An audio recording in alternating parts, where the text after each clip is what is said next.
క్వింటా 4-5 వేలు పలికిన ఉల్లి ధర 500కు పడితే ఏ రైతు గుండైనా మండుతుంది.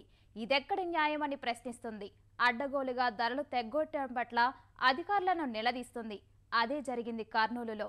ఒక్కసారిగా ఉల్లి ధరలు కుప్పకూలడంతో రైతన్న కన్నెర్ర చేశాడు. దళారుల మోసం పట్ల నినదించారు.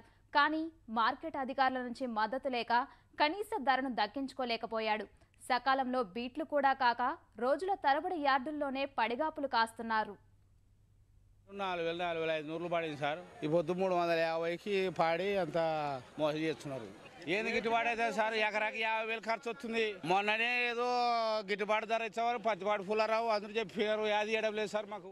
మాకు ఒక ఎకరకి వచ్చేసి 80-90 వేలు పెట్టుబడి అవుతుంది. 1,200-1,200 మంది సంచి. ఒక ఎకర నాటేనికి 20,000 ఖర్చు వస్తుంది. ఒక ఎకర కొయ్యనికి 20,000 ఖర్చు వస్తుంది. ఇటుకి వేసడానికి 10,000 రూపాయలు వస్తుంది. 300-400 పోతే మాకేం గిట్టుబాటు కాదు. అది రైతుల ఆవేదన. అమాంతం పడిపోయిన ఉల్లి ధరలు రైతన్నకు కన్నీరు తెప్పిస్తున్నాయి. కనీసం పెట్టుబడులు సైతం రాకపోవటంతో అన్నదాతలు తీవ్ర ఆందోళన వ్యక్తం చేస్తున్నారు. మొన్నటి వరకు 2,000కు పైగా పలికిన ధరలు 300-400కు దిగజారడంతో దిక్కుతోచని స్థితిలో కొట్టుమిట్టాడుతున్నారు. 400 అడిగిరున్నాను. కింటానికి 400. నాకు చూసి 60,000 పెట్టుబడి అయింది. ఇప్పుడు మొత్తం అమ్మితే కూడా 10,000 వస్తలేవు సరిగ్గా. నా ఇప్పుడు ఇటుకు వచ్చి కూడా 3 రోజులు అయింది. అమ్ముకునే పోవాలనుకున్నాం. వాళ్ళు ఇంకా ఏం చేస్తారో ఎలా చేస్తారో మాకు తెలియదు.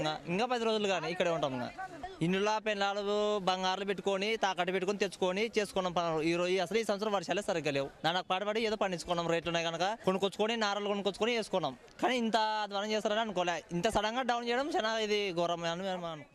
4,500, 5,000, 6,000, 7,500 దాకా ఉల్లిపాయని కొనుగోలు చేసినారు గవర్నమెంట్ వాళ్ళు. ఈరోజు రైతు పరిస్థితి ఏమైంది? ఘోరం అయిపోయింది. ఎకరానికి వచ్చేసి 50,000-60,000 పెట్టుబడి అవుతుంది. కనీసం 2,000 రూపాయలు గిట్టుబాటు ధర చేసి దానికి ఒక మద్దతు ధర కేటాయిస్తే ప్రతి రైతు హ్యాపీగా ఉంటాడు. పై మార్కెట్లకు కర్ణాటక బాగల్కోట సరుకు వస్తుందని ఒక పుకారు వార్త.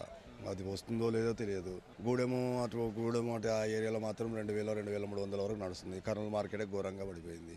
చిల్లరగా కొనాలంటే 40 రూపాయలు 50 రూపాయలు అమ్ముతూనే ఉన్నారు. దళారీ చేతిలో పడిపోయిన తర్వాత రేట్లు వస్తున్నాయి సార్. రైతు చేతులు ఉన్నంతసేపు అంతే.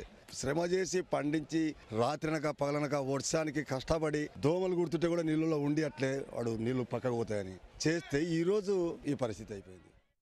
ధర బాగుందని మార్కెట్కొస్తే దళారులు ధర రానియకుండా చేస్తున్నారని కర్షకులు ఆరోపిస్తున్నారు. ప్రతికూల పరిస్థితుల్లో నానా కష్టాలు పడి పంట పండిస్తే కనీసం కూలి ఖర్చు కూడా దక్కకుండా వ్యాపారులు మోసాలకు తెగబడుతున్నారని బోరుమంటున్నారు. ఏం చేయమండి సార్? ఇట్లా వర్షాలు అప్పులు తెచ్చుకొని పండించుకొని రేటు పెరగాలని చేసుకున్నాము.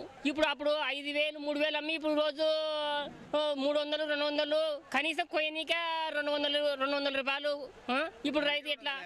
మేము ఆ మాలి ట్రాక్టర్ షాడ్ దాబర్లో పెట్టుకొని కూడా చిన్న గుత్తలు ఎట్లా కట్టాలా? బ్యాంకులు రుణాలు ఎట్లా తీసుకున్నాం సార్? మేము 300-250 పోయింది. ఖచ్చితంగా మాకు రేట్లు పెంచుతారా? మరి ఎట్లా? ఏమంటే మాకు రేట్లు పెంచాలా సార్ అని అడుగుతుంటే పలకలేరు. సుమారు అంటే ఒక 30-40 వేలు పెట్టుబడి పెట్టినా నేను దానికి. కనీసం నాకు ఒక కోత కూలీనే వెళ్ళాలి కదా. 10,000 రూపాయలు కోత కూలి వచ్చింది. ఇంటికి వస్తే 500-600 తిని ఎట్లా వెళ్ళా? కింటం 500 అడిగినారు. ఏం చేయాలి? ఇచ్చుకొని మా ఇంటికి పోతే అసలు మాకు కూలీలకు కూడా వెళ్ళడం లేదు. గడ్డ బాగుంది. 6 వాస గడ్డ అసలు మురుగు లేనే లేదు. అసలు 5 కేజీలు కూడా వెళ్ళడం లేదు మురుగడ్డ. మళ్ళీ వాళ్ళు ఊక 8 గంట గడిపోతే మేము ఏం చేయలేచ్చు. ఆ పక్కలాట అసలు ఎవరు అడగలేదు. అలానే అడగడమే లేదు. అసలు ఒక కాలు కూడా పెట్టకుండా వెళ్ళిపోతుంటే మేము ఏం చేయాలని కాలు పట్టుకుంటే కూడా నేనంటుంటే ఇదే కంపెనీ మాకు అసలు రేట్ అంటే 300-400 కంటే అడుగుతున్నారు. మేము ఎట్లా బతకాలి సార్? మేము రేటు ఇంత డౌన్ ఉంటే మేము ఇంటికి కూడా చేరలేం. అండగా నిలిచి ఆదుకోవాల్సిన అధికారులే ఇష్టమైతే అమ్మండి లేకపోతే పొమ్మని ఆదేశిస్తే ఇక తమకు దిక్కెవరని రైతులు ప్రశ్నిస్తున్నారు. యార్డు అధికారుల తీరును నిరసిస్తున్నారు. ఒక ఎకరాకు వచ్చేసి 70,000 ఖర్చు పెట్టినాం. పెట్టేసుకొస్తే వాళ్ళంతా వ్యాపారస్తులు కుమ్మక్కాయి 300, 200, 250 రూపాయలు, 500 ఏదో నూటికొకటి 1,000 రూపాయలు పైన పడుతున్నారు. ఇట్లా పాడితే మేము ఎట్లా పోవాలా? గవర్నమెంట్ ఏం సంబంధిస్తుందో తెలియదు. ఇంతకీ మేము పాడేది మీ ఇష్టమైతే ఇవ్వండి లేదు. మార్కెట్ చైర్మన్ కూడా పలుకుతుంది విజయలక్ష్మి. మీ ఇష్టమైతే మీకు ఏమన్నా అంటే మీకు తక్కువ రేట్ అనిపిస్తే బయటకు కొనవ్వండి అని పలుకుతుంది మార్కెట్ యార్డ్ చైర్మన్ అంతకి. అట్లా ప్రవర్తన మంచిది. అదేమిది?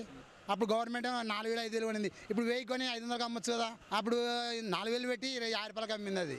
ఇప్పుడు ఎందుకు అవన్నీ? ఇప్పుడు 1,000 రూపాయలు కొని 5 రూపాయలకి ఇవ్వచ్చు కదా గవర్నమెంట్. కానీ ఉల్లి ఉత్పత్తి పెరగడం, ఇతర ప్రాంతాల నుంచి సరకు వస్తున్నందువల్ల ధరలు తగ్గాయని అధికారులు చెప్తున్నారు.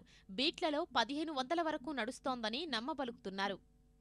అయితే గత కాలంలో పోలిస్తే అంటే గత వీక్లో పోలిస్తే నిన్న చాలా వరకు ధరలు తగ్గిపోయాయి. అంతకుముందు సుమారుగా మోడల్ రేటు 2000 రూపాయల వరకు ఉన్నటువంటి రేటు నిన్న మోడల్ రేటు 900 వరకు దిగజారిపోవటం వల్ల చాలా మంది రైతులు సోదరులు నష్టపోతున్నాం, మాకు ఈ ధర సరిపోలేదు, మేము ఈ ధరలో అమ్ముకోలేమనేటువంటి నిరాశపడారు. అయితే కొన్ని కారణాల దృష్ట్యా నిన్న రేటు తగ్గిన మాట వాస్తవమే. ఎందుకంటే హుబ్లీలో ఇప్పుడున్న సరుకు ఎక్కువగా రావడం వలన, తర్వాత అక్కడ సరుకుకు ఉన్నటువంటి రేటు తక్కువ కావడం వలన, ఇక్కడున్నటువంటి వ్యాపారస్తులు అక్కడ హుబ్లీకి ట్రాన్స్పోర్ట్ చేయడం వలన అక్కడున్న రేటును బట్టి వీళ్ళు తక్కువ కోట్ చేయడం జరిగింది. కనీస మద్దతు ధర నిర్ణయించని మార్కెట్ అధికారుల అలసత్వమే ధరల పతనానికి అసలు కారణం. రైతులకు వెన్నుదన్నుగా నిలవాల్సింది పోయి వ్యాపారులు, దళారులకు కొమ్ము కాస్తున్నందువల్లే ఉల్లి రైతు కన్నీరు పెడుతున్నాడు.